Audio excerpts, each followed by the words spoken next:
Ya, Assalamualaikum warahmatullahi wabarakatuh. Selamat pagi, salam sejahtera untuk kita semua. Pada kesempatan pagi ini, kita berjumpa lagi dalam mata pelajaran keamanan pangan, sanitasi hygiene, dan keselamatan kerja. Pada hari ini, saya ucapkan terima kasih karena bagi kalian masih tetap terus belajar walaupun di rumah, tetap mempelajari materi-materi yang saya berikan, mengikuti semua petunjuk dan arahan yang saya berikan. Saya sangat mengapresiasi apa yang sudah kalian lakukan selama ini.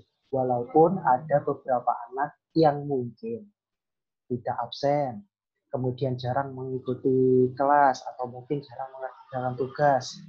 Mungkin itu semua perlu kalian tingkatkan karena memang kita masih dalam kondisi pandemi yang entah kita nggak tahu kapan akan selesainya pandemi ini. Jadi saya berharap walaupun kalian di rumah, walaupun kalian belajar dari rumah masing-masing, saya harap kalian tetap menjaga konsistensi dan juga nilai kalian. Karena sebentar lagi kurang lebih tanggal 20 Juni kita sudah rapotan untuk kenaikan kelas. Oke, langsung saja kita mulai presentasi atau pembelajaran kita pada hari ini, yaitu kalian bisa membuka bagi yang punya LKS keamanan pangan, kalian bisa buka pada halaman 77, yaitu bab ke-10 tentang kesehatan kerja. Di sini saya akan menyampaikan materi tentang kesehatan kerja dan nanti juga akan saya share melalui channel YouTube saya.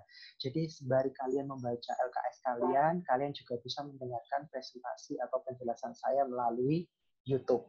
Seperti itu ya. Karena ada banyak kendala ketika kita menggunakan Zoom.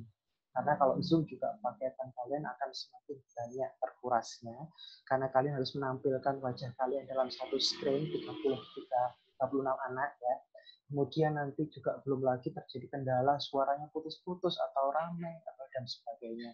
Jadi lebih efektif ketika saya merekam di YouTube, kemudian kalian melihatnya bisa dengan mengecilkan ukuran atau format videonya supaya tidak memakan banyak kuota. Oke, langsung saja saya akan memulai untuk share screen.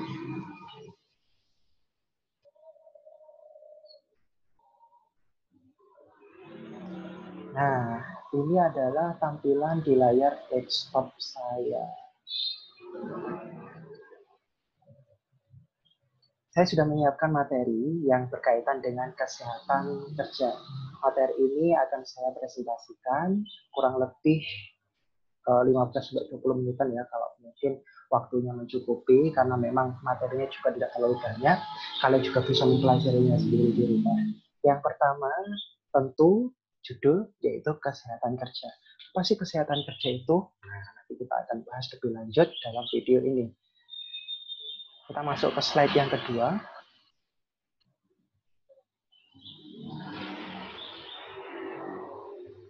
Sambil menunggu, karena saya menggunakan jaringan internet, jadi agak lama.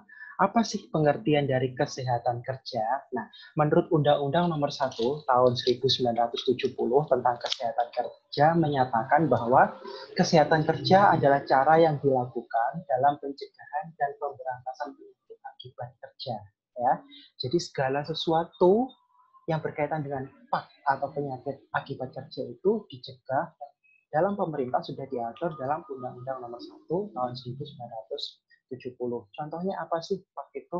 Satu, kebisingan. Kebisingan itu mampu menyebabkan penyakit yang berkaitan dengan pendengaran manusia. Kemudian sinar, getaran, kelembaban udara, dan lain sebagainya. Kemudian dari berbagai penyakit ataupun hal-hal yang diakibatkan dalam pekerjaan itu tentunya akan memiliki efek negatif yang dapat merusak panca indera kita. Kita tahu bahwa kita memiliki 5 panca indera: penglihatan, pendengaran, pengecat, indera pencium, dan indera peraba. Apabila kita mengalami kerusakan pada indera kita, yang terjadi apa? Kita akan merasa bahwa yang kita miliki sudah tidak sempurna lagi. Itu tidak diharapkan oleh siapapun, termasuk para pekerja di industri maupun di tempat kerja lainnya. Oke, selanjutnya tujuan dan pentingnya kesehatan kerja. Sebenarnya apa sih tujuan dan Pentingnya apa buat kita mempelajari kesehatan kerja? Ada banyak faktor dan aspek yang perlu kalian ketahui. Cuman di sini saya hanya merangkum 5 saja yang perlu kalian ketahui tentang tujuan dan pentingnya kesehatan kerja. Yang pertama adalah mempromosikan dan memelihara kesehatan fisik, mental, dan sosial pekerja. Ya, kalian harus ingat bahwa keadaan kita sebagai seorang pekerja atau tenaga kerja itu bukan melulu soal fisik. Oke, fisik kita sempurna, fisik kita nggak sakit kok, fisik kita sehat, saya bisa kemana-mana, panca indera saya masuk utuh dan lain sebagainya. Tapi perlu kalian ingat bahwa kesehatan itu bukan hanya sebatas kesehatan fisik, ada yang namanya kesehatan mental atau psikologi. Ketika kalian bekerja di lingkungan yang kurang nyaman dari dalam hal psikologi, kalian merasa tertekan. Apakah mental kalian sehat? Tidak. Jadi, hal yang paling penting dalam kesehatan kerja bukan hanya soal fisik, tapi bagaimana mental kalian dan bagaimana sosial pekerjanya. Ketika kalian bekerja, berarti kalian bersosialisasi dengan kehidupan sosial di tempat kerja kalian. Otomatis kalian juga harus menjaga kesehatan sosial kalian. Apakah lingkungan sosial kalian itu baik atau buruk? Ini juga berpengaruh ke mental dan juga fisik para pekerja. Nah, yang kedua adalah mencegah gangguan kesehatan yang disebabkan oleh kondisi kerja. Mencegah gangguan kesehatan yang disebabkan oleh kondisi kerja. Nah, ini di awal kita sudah bahas bahwa ketika kita bekerja banyak sekali gangguan yang terjadi pada kita selaku tenaga kerja, mulai dari kebisingan, sinar cahaya matahari, ultraviolet, dan lain sebagainya. Itu sedikit banyak akan mempengaruhi kesehatan kita. Oleh karena itu, bagaimana kita memiliki ilmu untuk melindungi diri kita dan mencegah terjadinya gangguan-gangguan tersebut sehingga tidak merugikan tubuh kita. Karena kita bekerja bukan sehari 2 hari, kita bekerja selama kita hidup. Ya, misalkan saya bekerja di pabrik pengolahan tembaga. Di lingkungan saya banyak sekali zat kimia, zat beracun, kemudian pencemaran udara dan sebagainya. Oke, ketika saya bekerja sehari 2 hari, nggak masalah. Ketika saya keluar dari tempat perusahaan itu, saya sehat lagi. Karena lingkungan saya sudah tidak seburuk itu. Gitu ya. Tapi ketika saya menyadari bahwa saya bekerja bertahun-tahun di situ, bahkan ketika mungkin sampai saya nanti sudah tidak bisa bekerja lagi. Berarti kan saya harus peduli toh sama diri saya. Apa yang harus saya lakukan? Satu, melindungi diri dengan cara menggunakan APD, alat pelindung diri. Contohnya masker, sarung tangan, kemudian baju hazmat. Mungkin ketika kalian bekerja di lingkungan yang benar-benar banyak polusi, bukan hanya udara, tapi polusi dari bahan kimia, polusi dari bahan-bahan mikrobiologi, dan lain sebagainya. Itu sangat penting buat kalian.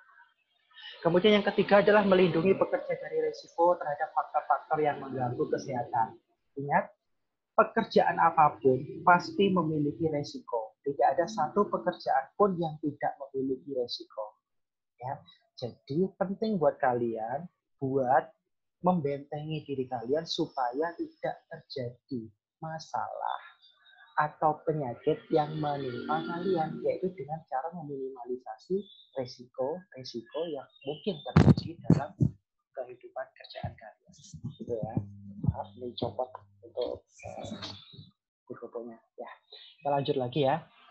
Yang keempat adalah menempatkan dan memelihara pekerja dalam lingkungan kerja yang sesuai dengan kemampuan fisik dan psikologisnya. Nah, itu tadi. Ketika kita bekerja dalam suatu perusahaan, tentu kita harus tahu, seorang pekerja itu harus tahu kondisi fisik dan psikologis saya itu sampai mana. Jangan sampai ketika, contohnya maaf, orangnya lemah, tapi dia ditempatkan di pekerjaan yang memiliki energi atau pekerjaan kasar ibarat kata. Apakah mereka sanggup? Tentu tidak. Jadi harus memperhatikan kondisi fisik masing-masing. Fisiknya memadai atau tidak ketika menjalankan suatu pekerjaan. Kemudian psikologisnya. Ketika seseorang yang tidak dapat bekerja dalam tekanan, kemudian ditempatkan di sebuah pekerjaan dengan penuh tekanan, apakah mereka akan bisa? Oke, 1-2 hari bisa, tapi berlanjut, continue. Apakah mereka bisa? Ya, sebelum mereka mendapatkan gaji, mungkin mereka sudah stres. Mungkin mereka sudah merasa, saya nggak kuat, saya ingin mundur, seperti itu. Jadi pekerjaan itu harus sesuai dengan fisik dan psikologis kita. Apakah kita mampu atau tidak? Jika tidak, ya berarti itu bukan pekerjaan atau pekerjaan tersebut tidak cocok untuk kita. Gitu. Nah, yang terakhir yang nomor 5, menyesuaikan manusia pada pekerjaannya. Ini hampir sama dengan yang poin nomor 4, namun yang menyesuaikan di sini sesuai dengan job description-nya. Job description-nya contohnya seperti ini. Ketika di dapur boga, khususnya di perhotelan, itu ada beberapa divisi. Ada gardemancer, ada hot kitchen, ada pastry dan bakery. Ketika saya berkompeten di bidang pastry and bakery, ya jangan tempatkan saya di hot kitchen atau gardemancer, tempatkanlah saya di pastry and bakery. Kemudian sebaliknya, ketika saya punya passion untuk membuat masakan yang berkaitan dengan Oriental food, Chinese food, kemudian ada continental food, saya suka dengan olahan main course, tempatkan saya di hot kitchen, jangan tempatkan saya di gardemancer, contohnya seperti itu, yaitu menyesuaikan manusia pada pekerjaannya sesuai dengan job deskripsinya masing-masing. Oke, paham ya? Next, kita lanjut. Untuk yang selanjutnya, kenapa perlu adanya kesehatan bagi pekerja? Kesehatan kerja bagi pekerja. Kenapa toh kok harus ada pembelajaran kesehatan kerja untuk para pekerja? Di sini jawabannya. Yang pertama, kita sebagai seorang pekerja, bekerjanya di mana? Di tempat kerja. Nah, saat kita bekerja, apakah semuanya akan berjalan dengan lancar? Belum tentu, ya. Karena di setiap pekerjaan, apapun itu, pasti ada yang namanya resiko. Dan ketika resiko itu terjadi, yang terjadi apa? Akan ada potensi bahaya. Potensi bahaya bisa berupa kecelakaan, kemudian kecacatan kerja, yang mengakibatkan kita tidak bisa bekerja lagi. Tentunya itu akan menimbulkan dampak negatif, bukan hanya di lingkungan kerja, tapi di kehidupan kita selanjutnya. Contohnya apa dampak negatifnya? Di situ di layar bisa kalian lihat, yang pertama adalah penurunan derajat kesehatan. Contohnya ketika saya bekerja di industri yang pertambangan gitu ya. Di situ bising sekali. Banyak suara traktor, suara mesin-mesin yang begitu besar yang bahkan membuat telinga itu seakan pecah. Dan saya dengan pedenya tidak menggunakan alat pelindung diri berupa penutup telinga. Apa yang terjadi? Pendengaran saya menjadi menurun. Dan ketika pendengaran saya menjadi menurun, yang terjadi apa? Penurunan derajat kesehatan. Dicek bahwa, oh, Ayu Pranata memiliki penurunan derajat kesehatan yang berkaitan dengan pendengaran. Nah, seperti itu contohnya. Jadi, kita harus tahu dampak negatifnya apa dan bagaimana cara kita menanggulangi supaya dampak negatif tersebut tidak mengurangi atau menurunkan derajat kesehatan kita. Itu yang pertama. Yang kedua, menderita penyakit. Menderita penyakit sebenarnya setiap orang berhak untuk sakit dan juga berhak untuk sehat. Iya enggak? Jadi setiap orang itu berhak menentukan pilihannya sendiri, mau sakit atau mau sehat. Kalau mau sakit, ya silakan bekerja apa adanya tanpa memperhatikan diri kalian, tapi kalau kalian ingin sehat, ya ikuti protokol kesehatan, ikuti aturan yang ditetapkan oleh perusahaan atau industri kalian, supaya kalian tetap dapat menjaga kesehatan diri kalian. Ingat, kesehatan bukan cuma perkara fisik, tapi juga mental dan juga kesehatan sosial. Yang ketiga adalah penyakit akibat kerja. Yang sudah saya jelaskan dari jauh-jauh hari, dulu juga sudah saya pernah bahas, PAK atau penyakit akibat kerja. Yaitu segala macam penyakit yang terjadi di lingkungan kerja kita. Itu disebut dengan PAK. Pak, mungkinkah penyakit jantung didapat dari tempat kerja? Ini Pak, mungkinkah penyakit yang berkaitan dengan diabetes dari pekerjaan kita? Mungkin. Contohnya kalian chef pastry misalkan. Kalian sehat waktu muda, tapi ketika kalian bekerja di bidang pastry selama 5 tahun, makan banyak gula, akhirnya apa? Diabetes. Ya enggak? Itu yang disebut dengan penyakit akibat kerja yang tidak diimbangi dengan gaya hidup yang sehat. Kemudian penyakit terkait kerja. Kemudian menderita gangguan kesehatan lainnya. Kesehatan itu banyak sekali ya gangguannya. Mungkin kadang kita merasa sehat, tapi belum tentu kita sehat. Kalau enggak, dicek di dokter. Oh, ternyata ini tuh penyakitnya apa? Mungkin kita nggak akan tahu. Karena tidak semua penyakit itu menimbulkan gangguan pada tubuh kita. Kemudian yang selanjutnya adalah kelelahan. Nah, ini pasti ya, nggak ada orang yang bekerja terus nggak lelah, itu nggak ada. Setiap orang yang mengeluarkan energi, entah itu untuk belajar, entah itu untuk bekerja, entah itu membuat vlog, dan lain sebagainya, pasti akan mengalami yang namanya fatigue atau kelelahan. Nah, kelelahan ini nggak bisa dibantah. Karena memang waktu normal untuk seseorang atau pekerja melakukan pekerjaan itu kan 8 jam sehari ya. Kita punya 24 jam sehari, kemudian 8 jam sehari. Terus apa yang terjadi apabila kita bekerja lebih dari 8 jam? Contohnya overload sampai 15 jam sehari. Ya, tentunya itu nggak akan sehat untuk pekerja, baik secara fisik, psikis, maupun sosialnya. Fisik mereka kelelahan, mental mereka juga stres, tertekan, sosial mereka juga nggak dapat karena mereka hanya menghabiskan waktu mereka di tempat kerja. Tuh. Dan yang terakhir adalah tidak nyaman dalam bekerja. Pernah nggak kalian memikirkan bahwa kalian bekerja di suatu tempat yang kalian nggak suka? Entah itu karena lingkungannya yang nggak sesuai dengan ekspektasi kalian, orang-orangnya yang nggak sesuai dengan yang kalian harapkan, ataupun bosnya mungkin yang killer, yang suka nyuruh-nyuruh, yang suka bentak-bentak kalian, pasti tidak nyaman. Jadi orang itu harus tahu terlebih dahulu apa risiko, kemudian bagaimana cara mengatasi risiko tersebut apabila di suatu hari terjadi kepada kalian. Next. Ini masih lanjutan ya, masih lanjutan yang tadi, yaitu tentang kesehatan kerja yang terganggu akan menurunkan produktivitas kerja. Tentu, orang yang nggak sehat dengan orang yang sehat pasti hasil kerjanya beda. Orang yang sehat pasti hasil kerjanya akan lebih baik daripada orang yang sakit. Itu udah pasti, gitu ya.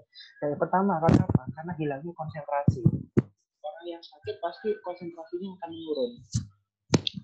Menurun dalam artian ya nggak fokus dengan pekerjaannya, mereka hanya fokus dengan rasa sakit yang mereka alami. Contohnya, saya sudah sakit kepala, kemudian tetap memaksakan diri untuk bekerja. Yang terjadi apa?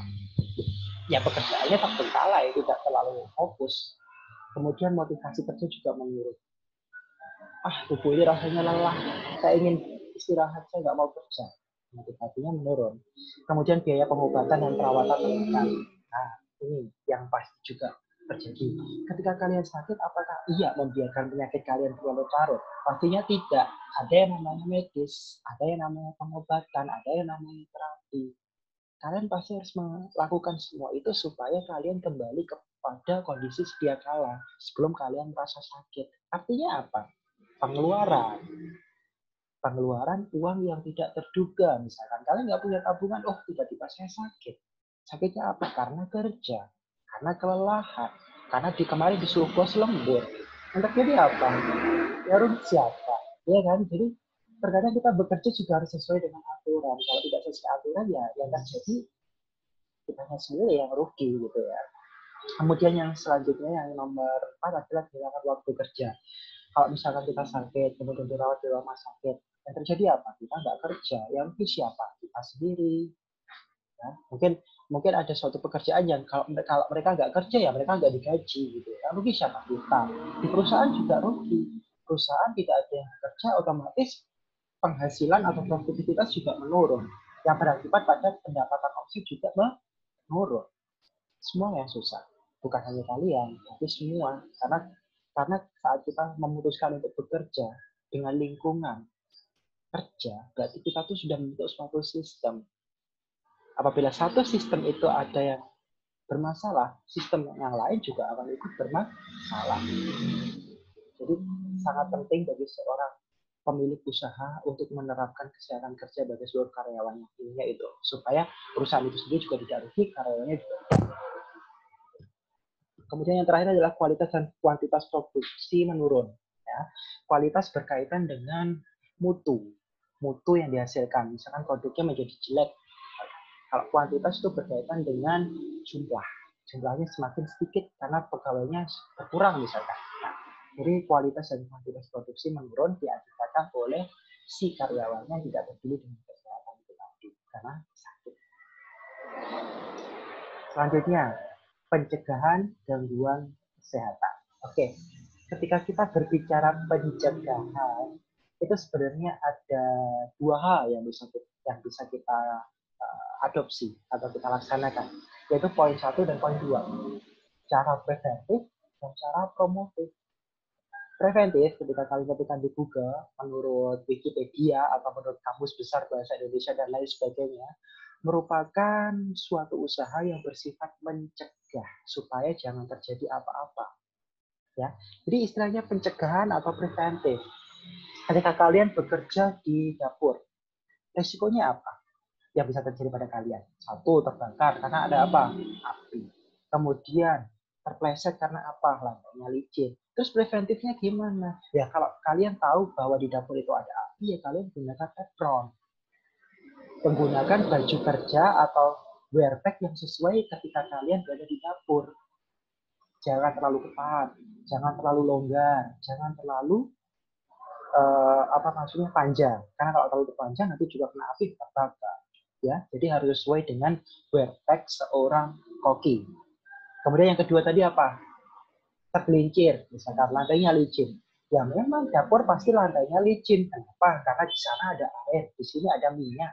Kemudian banyak orang wirawiri atau jalan ke sana jalan kemari, ya pastilah lantainya itu menjadi basah, menjadi kotor dan akhirnya licin. Terus caranya gimana? Ya jangan pakai high heel, simpel kan? Pakai aja sepatu yang aman. Aman artinya tidak licin. Bisa menggunakan safety shoes yang menggunakan bahan karet. Aman. Itu salah satu cara preventif ketika kalian berada di dapur. Kemudian cara promotif. Cara promotif ketika kalian cari arti katanya adalah bersifat memajukan atau meningkatkan. Nah ini dia. Salah satunya ini ketika saya mengajari kalian tentang kesehatan kerja melalui presentasi, melalui buku LKS dan lain sebagainya, ini adalah cara-cara promotif. Saya mempromosikan kepada kalian bahwa kesehatan kerja itu penting, ya, mengedukasi kalian bahwa cara-cara terbaik sebelum risiko itu terjadi adalah pencegahan. Mencegah lebih baik daripada mengobati. Tapi kalau sudah terjadi gimana? Misalkan saya sudah terpleset, terus akhirnya saya keseleo, terus gimana? Ya caranya adalah terakhir, cara nomor 3, yaitu cara kuratif. Ya, kuratif adalah dapat menolong atau menyembuhkan penyakit dan sebagainya, mempunyai daya untuk mengobati. Artinya kalian pergi ke tukang pijat, kalian pergi ke dokter, dan menyembuhkan kaki kalian yang kesleo. Itu adalah cara kuratif. Tapi itu adalah cara yang paling terakhir yang harus kalian lakukan. Karena cara utama adalah preventif, cara kedua adalah promotif. Ketika sudah terjadi baru cara kuratif. Nah, semoga kalian paham dengan penjelasan tentang pencegahan gangguan kesehatan ini. Dan supaya kalian tetap bisa mengamalkan poin nomor 1 dan poin nomor 2. Dan saya berharap tidak akan pernah ada cara nomor 3 dalam kita belajar atau praktik di dapur atau dimanapun tempat kita berada. Ya, selanjutnya. Nah, ini adalah faktor yang mempengaruhi kesehatan tenaga kerja. Nah, banyak sekali hal yang membuat tenaga kerja itu tidak sehat. Yang pertama apa? Beban kerja. Nah, beban kerja ini dibagi menjadi beban fisik dan beban mental. Contohnya gini, ketika kalian bekerja lebih dari 8 jam, misalkan 15 jam sehari, beban fisiknya apa? Kelelahan, benar. Beban fisiknya adalah kelelahan. Fisik kalian akan drop, akan lemah, akan lelah. Dan ketika kalian melakukan suatu pekerjaan sudah tidak maksimal lagi, baik dari segi kuantitas maupun kualitas. Kemudian kalau dilihat dari segi mental, beban mental. Ketika kalian bekerja terus 15 jam, nggak istirahat, makan cuma seadanya. Akhirnya apa yang terjadi? Kalian stres. Stres itu apa? Penyakit. Penyakit apa? Penyakit jiwa, psikologis. Iya enggak? Ya kan? Fisik berarti yang segala yang ada dalam tubuh kita mulai dari atas sampai bawah. Kalau kita lelah fisik ya berarti semua yang ada dalam tubuh kita lelah. Tapi kalau kita lelah mental atau lelah jiwa berarti kita stres. Kita merasa bahwa hidup ini sulit. Hidup ini hampa. Itu salah satu ciri bahwa kalian memiliki penyakit mental atau stres. Jadi jangan terlalu memforsir suatu pekerjaan karena itu tidak baik untuk fisik dan mental kalian. Kemudian yang kedua adalah kapasitas kerja. Nah, kapasitas kerja di sini digolongkan menjadi 3 ya, kondisi personal kerja, keterampilan pekerja, dan kepengetahuan pekerja. Oke, kalau keterampilan sudah pasti ya, orang boga pasti kerjanya di bidang boga. Nggak mungkin kerjanya di bengkel otomotif ya kan, karena sesuai dengan keterampilan. Kemudian pengetahuan, pengetahuan juga bisa masuk ke situ. Boga ya boga, otomotif, tapi lebih ke bagaimana dia mengelola diri mereka, bagaimana dia bersikap, itu adalah pengetahuan. Misalkan ada kasus yang orang lain nggak bisa menyelesaikan, tapi kamu dengan cepat menyelesaikan. Berarti kamu memiliki pengetahuan yang luas, wawasan yang luas, masuk ke dalam pengetahuan pekerja. Lalu bagaimana dengan personal kerja? Nah, kondisi personal berarti kondisi individu kalian. Ketika kalian bekerja di suatu industri, itulah kita nggak usah bahas di industri, kita bahas aja di kelas kalian gitu ya. Ketika kalian berada di kelas dan melakukan praktikum, ketika kalian melihat diri kalian dan teman kalian, apa yang terjadi? Banyak perbedaan, ada yang tinggi, ada yang pendek, ada yang kuat, ada yang lemah, dan sebagainya. Itu adalah kondisi personal pekerja. Ketika seseorang dikatakan kuat, berarti mereka harus memiliki kapasitas bekerja yang berat, wajar. Tapi kalau posisinya lemah, apakah dia juga bisa bekerja dengan kapasitas yang besar? Tentunya tidak. Jadi menyesuaikan kondisi dari seorang pribadi pekerjanya, kuat atau tidaknya itu tadi. Kalau kuat ya silakan, kalau enggak ya berarti harus mencari pekerjaan lain yang sesuai dengan kemampuan fisiknya gitu ya. Kemudian yang nomor 3 adalah lingkungan kerja. Lingkungan kerja ini dibagi menjadi lingkungan fisik, lingkungan kimia, lingkungan biologi, ergonomi, dan psikologi. Nah, saya bahas satu-satu ya. Ketika berbicara soal lingkungan fisik, jadi lingkungan yang kalian lihat, lingkungan yang nyata. Ketika kalian bekerja di dapur, yang kalian lihat apa? Panci, kompor, alat pemadam kebakaran, kulkas, meja, dan lain sebagainya. Itulah lingkungan fisik kalian. Berada dalam suatu bangunan yang di dalamnya terdapat perabot memasak. Keperluan untuk memasak. Itulah lingkungan fisik kalian. Nyaman nggak dengan lingkungan itu? Misalkan ada anak yang kecil, pendek, tapi kompornya segini. Nyaman nggak bekerja seperti itu? Apa anaknya kecil, kemudian mejanya tinggi? Nyaman nggak bekerja seperti itu? Kan enggak. Jadi lingkungan fisik juga mempengaruhi kesehatan pekerja. Jadi semua itu harus terstandar. Standar sesuai dengan apa yang dimiliki oleh seorang pekerja. Fisik terutama. Kalau kita berbicara soal personal kerja atau kondisi personal pekerja. Kemudian lingkungan kimia. Oke, sebenarnya lingkungan kimia itu bukan berarti berhubungan dengan H2O air gitu ya, kemudian C6, H12 dan lain sebagainya. Enggak berkaitan dengan kimia di laboratorium itu enggak. Contohnya gini, kimia itu bisa diibaratkan sebagai tanah, bisa air, elemen-elemen udara dan lain sebagainya. Itu kan memiliki unsur kimia, memiliki reaksi-reaksi kimia. Nah, apabila reaksi yang ada di lingkungan itu mempengaruhi jiwa kita, diri kita, fisik kita, berarti itu sudah menjadi pertanda bahwa lingkungan kerja kita itu tidak baik atau tidak pas dengan kondisi kita. Itu yang disebut dengan lingkup faktor kimia ya, faktor kimia. Jadi segala sesuatu elemen alam yang ada di lingkungan kita yang mempengaruhi kehidupan kita. Ya, ingat bukan cuma elemen kimia dalam rumus-rumus, tapi elemen kimia yang nyata. Gitu. Kemudian yang kedua adalah biologi. Nah, kalau biologi itu berkaitan dengan biotik dan abiotik. Masih ingat ya, biotik dan abiotik. Lingkungan hidup dan lingkungan mati. Contohnya apa? Bakteri, mikroba, mikroorganisme. Kemudian hewan-hewan liar, hewan-hewan pengerat seperti tikus, seperti kecoa, dan lain sebagainya. Ketika itu berada di tempat kerja kalian, terjadi apa ya? Lingkungan kerja kalian tidak nyaman. Lingkungan kerja kalian tidak aman. Apalagi kalau ada virus, corona misalnya. Ya enggak? Jadi kalian harus benar-benar menjaga lingkungan kerja kalian itu, khususnya untuk fisik, kimia, dan biologinya, itu benar-benar aman dan terbebas dari hazard atau bahaya yang mungkin akan membuat kalian sakit. Nah, itu kuncinya. Kemudian yang selanjutnya adalah ergonomi. Ergonomi ini akan saya jelaskan lebih lanjut nanti di slide berikutnya. Saya skip aja. Kemudian psikologi. Psikologi juga tadi sudah saya bahas berkali-kali, yaitu berkaitan dengan mental kalian, pikiran kalian, jiwa kalian. Sehat atau enggak. Ya, karena kalau psikologinya itu buruk, ya otomatis otomatis hasil kerjanya juga nggak akan maksimal karena psikologi juga mempengaruhi hasil kerja seseorang.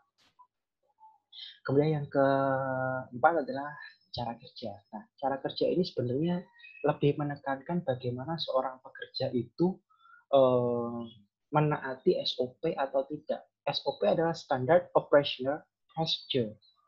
Ketika suatu perusahaan sudah menetapkan standar yang baku, tapi seorang pekerjanya tidak melaksanakan standar tersebut, yang terjadi apa? Yang tidak sesuai dengan yang diharapkan, baik dari si pekerjanya sendiri ataupun dari si perusahaannya. Jadi SOP itu sangat penting. Jadi jangan menyepelekan SOP. Kalau di dapur kalian tidak boleh memakai cincin, tidak boleh pakai gelang. Ya nggak usah pakai cincin, pakai gelang.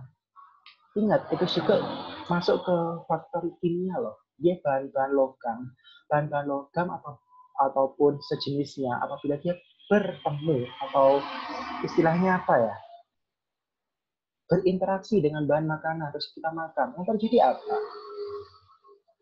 Racunan mungkin bisa, atau mungkin cincin kalian terlepas masuk ke dalam ongol-ongol kalian ketika praktek kue Nusantara, terus kemakan, yang terjadi apa? Masuk ke dalam perut, jadi penyakit. Nah, jadi hal-hal simpel yang menurut kalian itu nggak mungkin lah, tapi karena kita belajar kesehatan kerja dan keselamatan kerja, cara terbaik adalah preventif dan promotif, yaitu meminimalisasi resiko sekecil apapun supaya tidak terjadi ketika kita bekerja, yang tentunya itu akan membahayakan diri kita maupun orang lain di sekitar kita. Gitu ya. Next. Oke, persyaratan fisik tempat kerja. Oke, di sini saya akan lebih spesifik aja ya, yaitu membahas dapur karena tempat kita kerja sebagai seorang buka itu kan di dapur. Jadi saya akan lebih membahas tentang persyaratan fisik dapur saja. Yang pertama adalah desain bangunan tempat kerja. Di sini saya menulis luas area sebanding dengan kapasitas produksi. Ya iya. Contohnya gini, kalian punya catering. Catering kalian itu besar misalkan. Sehari bisa memproduksi 1000 pack makan siang atau lunch gitu. Terus cuman luasnya 2x2 meter. Bisa nggak? Ya bisa kalau terpaksa gitu ya. Semua itu kalau terpaksa bisa kok. Cuman pertanyaannya, ya kalau sehari 2 hari, kalau setiap hari selama bertahun-tahun, apakah kalian nggak kasihan dengan para pekerjanya di ruang sesempit itu, tapi harus memiliki kapasitas produksi yang sangat besar? Nah, jadi desain bangunan pun juga harus diperhatikan. Ketika produksinya sedikit, ya jangan terlalu lebar. Kenapa? Ini berkaitan juga dengan Misan Plus dan juga ergonomi. Masih ingat Misan Plus? Nah, juga berkaitan. Nggak mungkin sehari cuma memproduksi 5 porsi nasi goreng misalnya. Luas ruangannya 10x10 meter. Kompornya di sini, kulkasnya di sana. Buat satu nasi goreng udah kayak maraton. Ya kan? Jadi semua itu harus diperhatikan berkaitan dengan desain bangunan tempat kerja. Yang kedua adalah desain perangkat kerja. Nah, ini berkaitan dengan mission class dan juga ergonomi. Mission class dan ergonomi yang akan saya jelaskan nanti. Kemudian yang selanjutnya adalah desain penyimpanan peralatan. Nah, di sini saya tulis prasyarat tempat penyimpanan yang baik atau 5R. Nah, 5R-nya saya kesampingkan dulu, kita bahas nanti. Kita ke prasyarat penyimpanan yang baik dulu. Penyimpanan untuk peralatan yang baik itu seperti apa sih? Gitu. Contohnya kemarin kalian sudah pernah praktek. Setelah kalian menggunakan peralatan, contohnya cutting board, kemudian frying pan, saute pan, boiling pan, dan lain sebagainya. Ketika setelah kalian gunakan, kalian apa? Kalian cuci kan? Iya, dicuci. Kemudian setelah itu dilap. Kan nggak mungkin, Bang. Setelah dicuci, masih basah, masih banyak airnya, dimasukkan ke lemari. Yang terjadi apa? Ketika besok temanmu mau pakai lagi, bau, ada kecoaknya, dan yang lain-lain. Nah, itu yang tidak kita inginkan. Nah, kemudian untuk selanjutnya, desain lantai dan saluran pembuangan limbah. Ya. Maaf ini gangguan sinyalnya agak terganggu sebentar.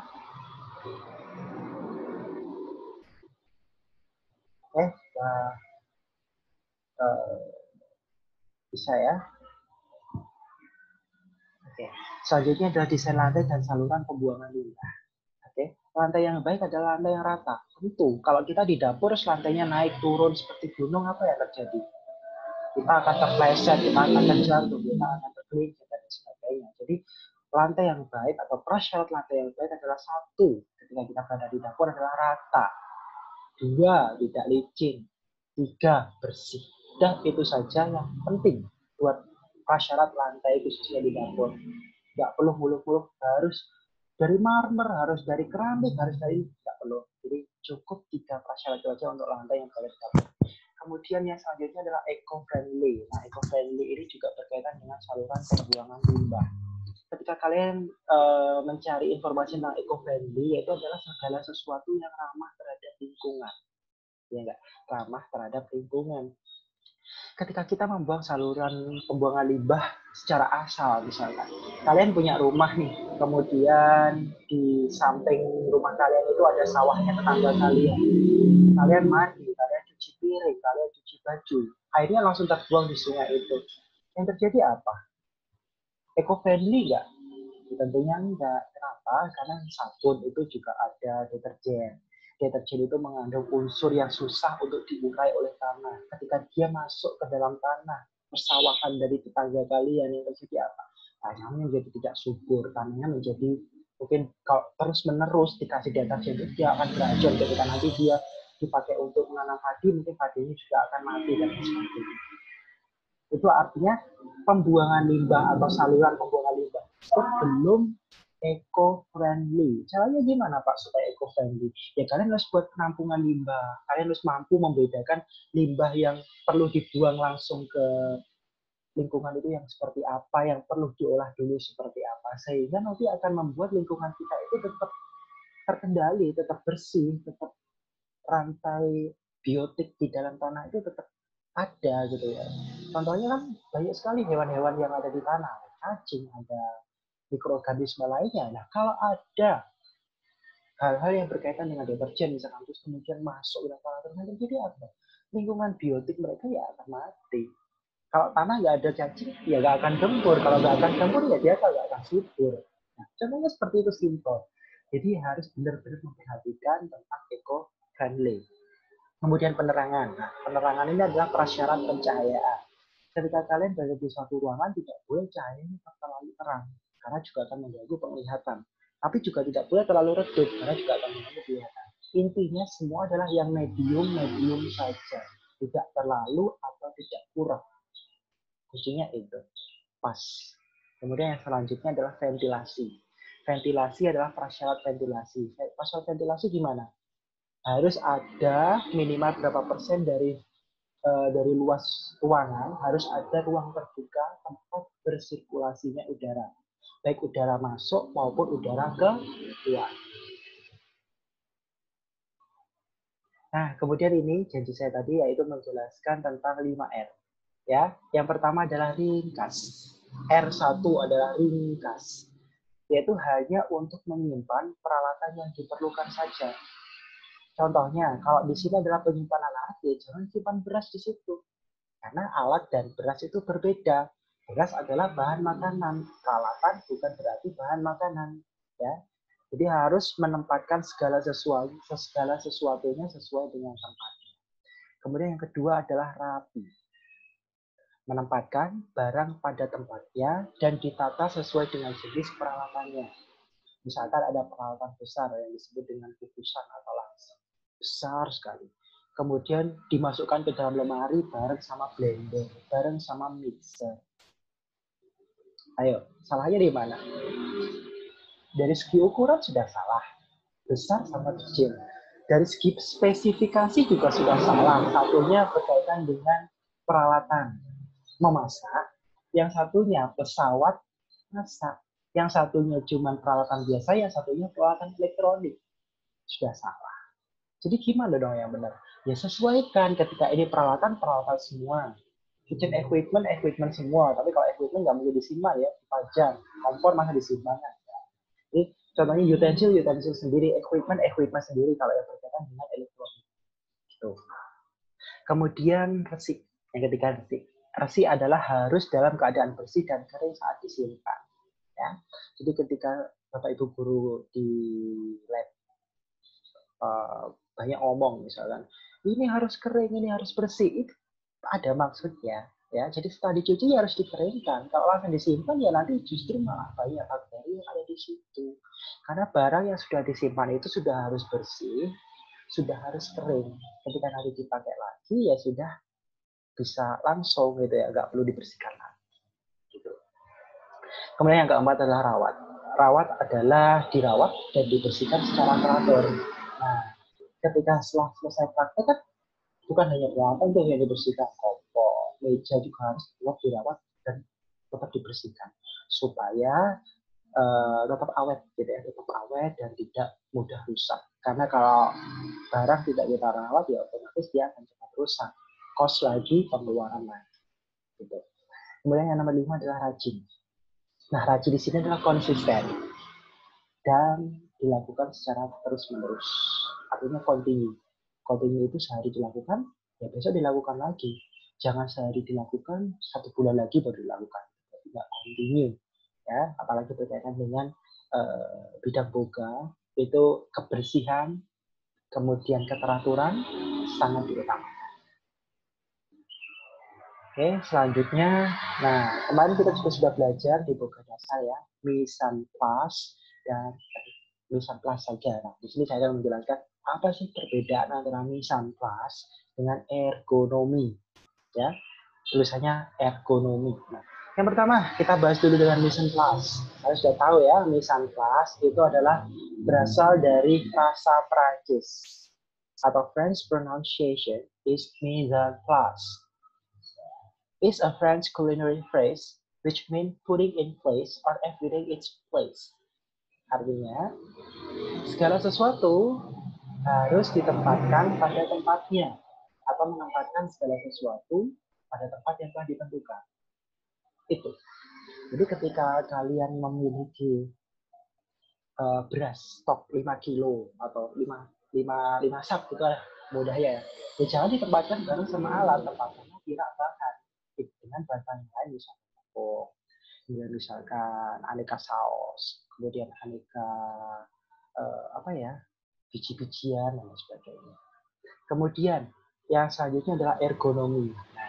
Ergonomi ini terdiri dari 2 suku kata, yaitu ergon artinya kerja dan nomos artinya aturan, hukum atau sistem.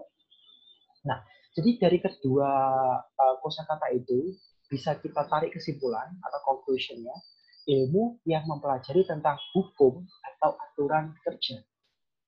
Nah, tapi kan kalian masih bingung ya.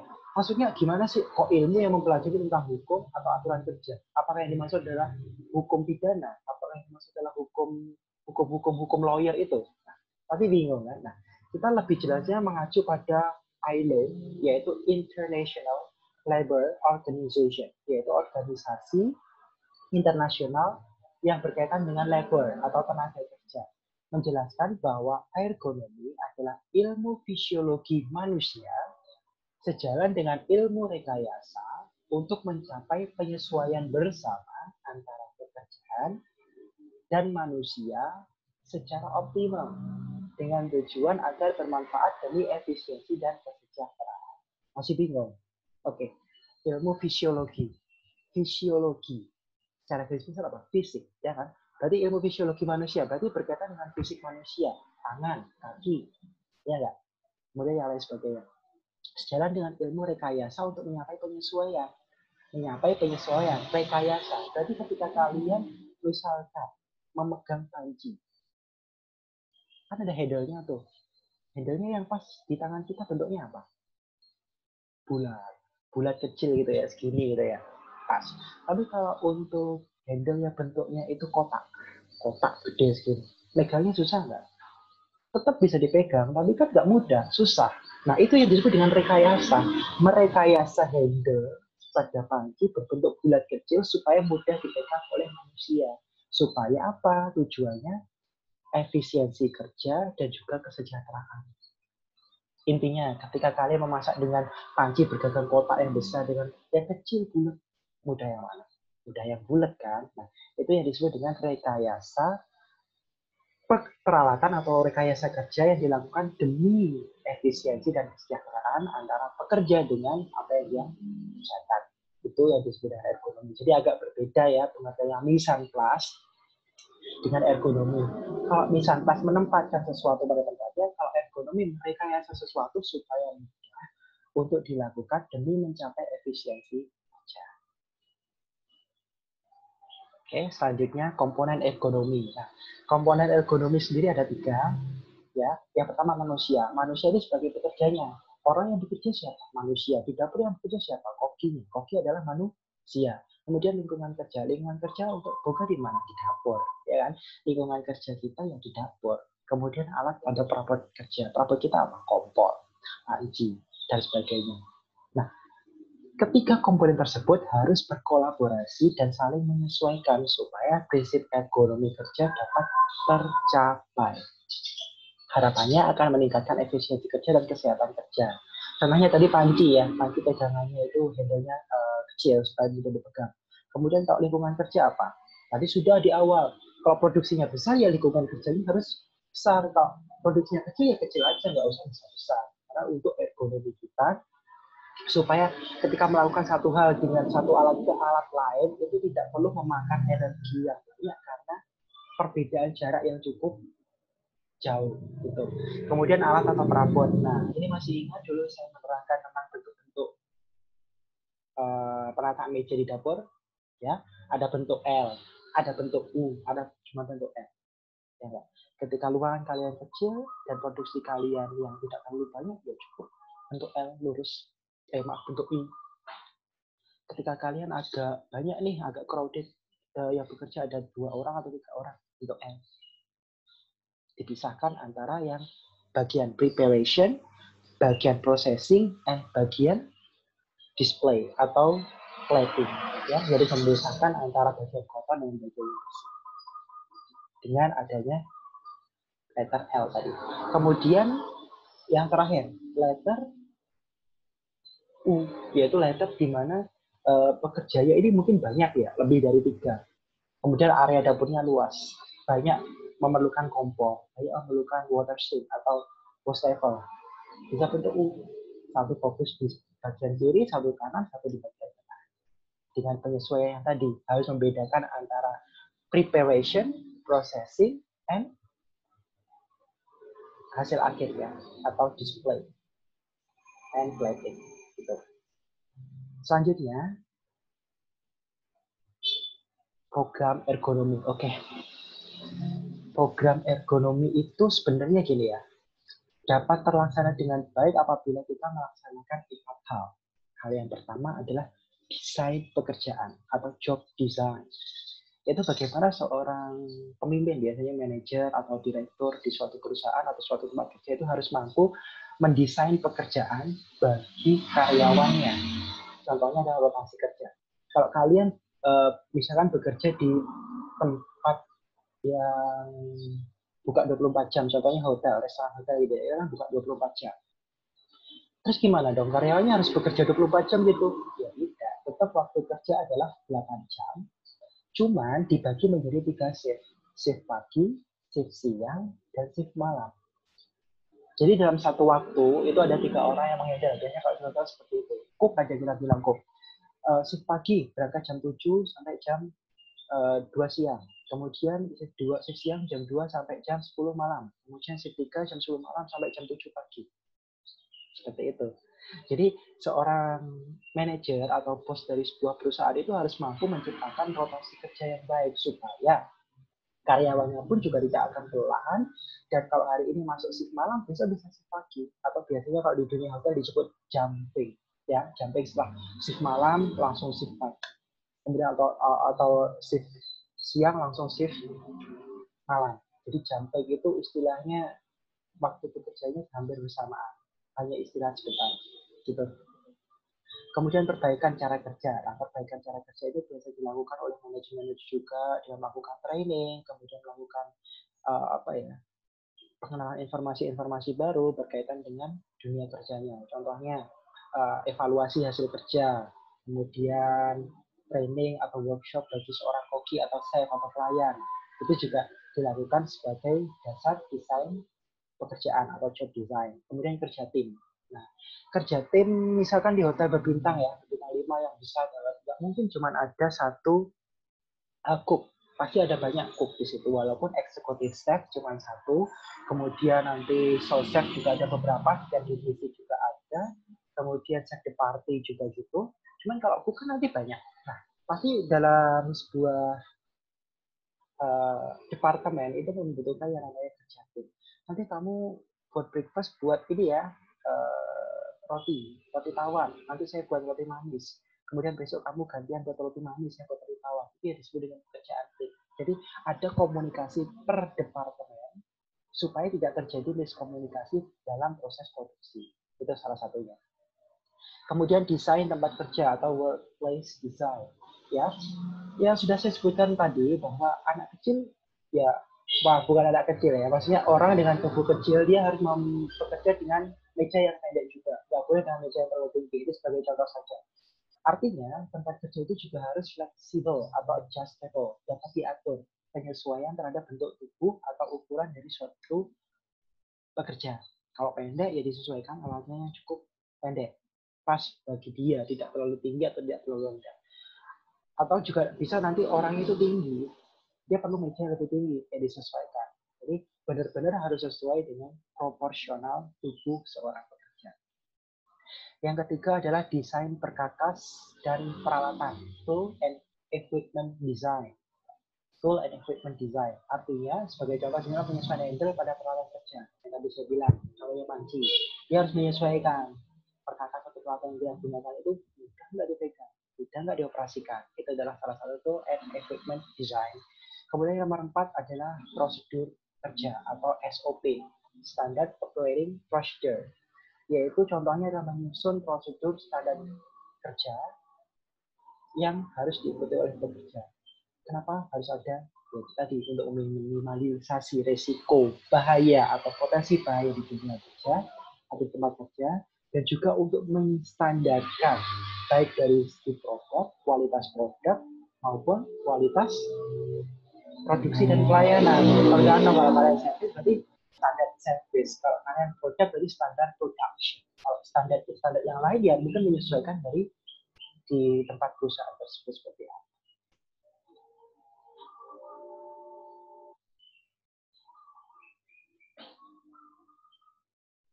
Oke, sepertinya sudah habis untuk slide-nya ya, benar sudah habis. Oke, saya stop share dulu.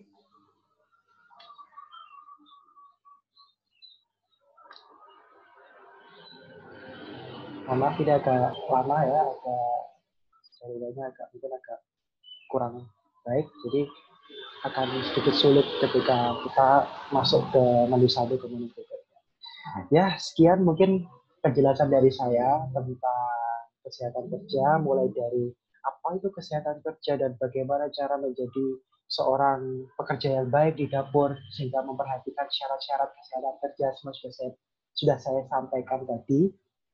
Dan saya harap kalian juga membaca buku ya, selain mendengarkan penjelasan saya melalui YouTube, kalian juga membaca buku supaya apa yang kalian dapat, apa yang kalian dengar itu juga bisa kalian aplikasikan langsung di tempat kerja nanti ketika kita sudah masuk. Dan mungkin kita akan ketemu lagi di kelas 2 ya, untuk praktik-praktik kelas 2. Dan saya harap apa yang sudah saya sampaikan ini bisa memberikan manfaat, khususnya untuk tambahan pengetahuan kalian, karena sebentar lagi juga akan UAS. UASnya akan dilaksanakan secara online ataupun pengambilan tugas. Nanti kita tunggu saja info dari kurikulum. Oke, saya rasa nanti jika ada pertanyaan, silakan tulis di kolom komentar atau langsung hubungi saya via WA dan grup atau Edmodo. Dan nanti untuk selanjutnya akan saya informasikan lebih lanjut untuk teknis pembelajarannya. Baik, cukup sekian untuk pembelajaran kita pada hari ini. Saya ucapkan terima kasih banyak atas atensi dan juga minat kalian terus belajar walaupun di tengah pandemi seperti ini, dan semoga apa yang kalian lakukan diberikan keberkahan oleh Allah Subhanahu wa taala. Berkata, wassalamualaikum warahmatullahi wabarakatuh.